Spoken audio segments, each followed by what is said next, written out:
is Irina. Welcome to everybody who's listening for the first time.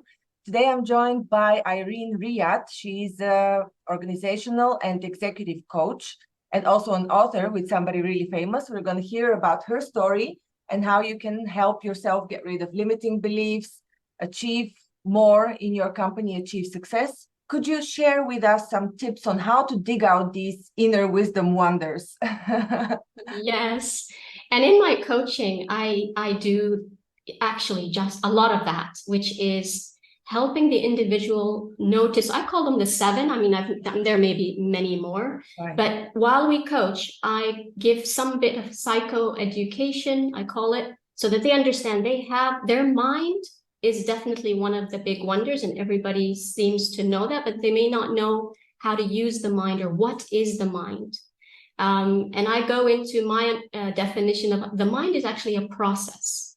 It's a process of how we think, feel, and interconnect all these energy inside. So it's not a thing in us. It's just a process of how we're wired.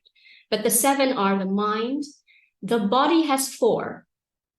So I say the head brain, the heart brain, and the gut brain, because it's been proven scientifically that each has a brain with nerves and they have different functions that connect. And the 4th is our nervous system, the connector.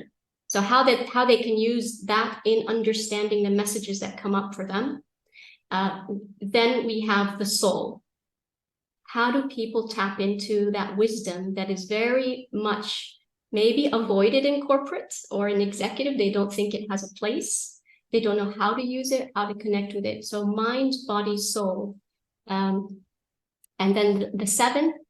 So mind is 1. I hope I didn't confuse you. The body has 4, so that's 5. Your soul is 6. And the culture. That's why I bring culture. Okay. The culture inside is a wonder that we explore. That's interesting. So the first 3 I'm very well aware of. I know that there's also Vedic texts from thousands of years ago talking about exactly these 3 minds, or how should I call them? Thinking centers. Like, yeah. I mean, right now science is catching up, but this is a well-known fact in the mystics circles. And then about the soul, I wanted to ask you, how do you help people align to the soul? I'm asking this because I have a few courses personally where I teach people about accessing the subconscious mind through alpha states. It's a different topic I'm not going to overshadow here. I'm just curious how you define the soul and how you help people connect to their soul.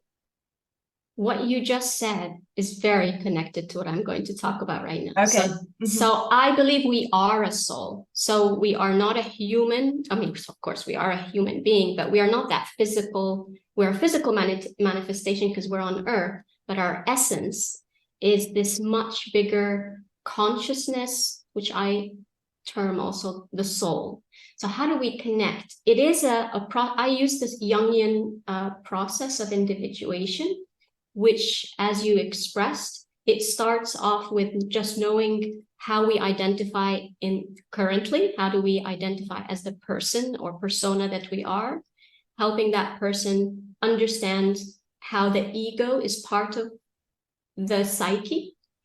And then there is a phase where we uncover what is hidden in the shadow, which is in the subconscious. So subconsciously, there are elements of us or parts of us that we've pushed away or hidden or suppressed. Some of it is shiny things. I mean, because culturally, maybe we didn't want to show up as the person who knows it all. So we've hidden that, we've kept quiet. Or there are things that we didn't like about ourselves, or we were criticized when we were young. So the shadow is a very big element that we look at. Now, once we uncover what's in the shadow and we start to integrate it, there's a deeper layer where we know that we are bigger than this human body physically on Earth. And that deeper layer needs some practice of tuning in. People call it mindfulness, you can call it meditation, but it takes some practice where you're guided with a way of trying to connect with the voices, the very soft voices inside. And so the soul is the part of us that is what I would say the collective wisdom of consciousness in the world. And it's our soul because it has our imprint. It's very unique to me and you. What about the culture? I've never heard of a culture being defined as a separate aspect of the body, mind, soul trio. Yeah, I've been exploring culture in so many ways, and what's fascinating me is that there's a lot of talk about culture outside, like how I am perceived outside, my ethnicity, my race, my gender, all good and great, but I'm finding that if I'm not connected to the culture inside, what is inside me in terms of my values, my beliefs of what is right or wrong, my needs of how I fit in or not fit in, or do I need to fit in, or the belonging that I feel. The culture, I call it culture because it's the totality of how we relate and connect to ourselves. I really love that. I really love that. I've never heard this term before. I find it an innovation in understanding the human soul. So I love the way that it's encompassing all these that you just mentioned, the way you look at the world, internal culture, amazing. So on that note, is this included in your book? Tell us a bit about your book. I know you're co-authoring with somebody famous. Maybe you can spill a bit. Yes, absolutely. Your beans.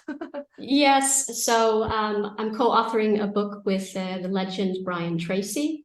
The book will be coming out towards the end of the year, and it's titled Radical Becoming. And it is what I call the superpower of success. And it talks about that process of bringing in your mind, body, I call it the mosaic, mind, body, soul, culture, into becoming the best version of who you are.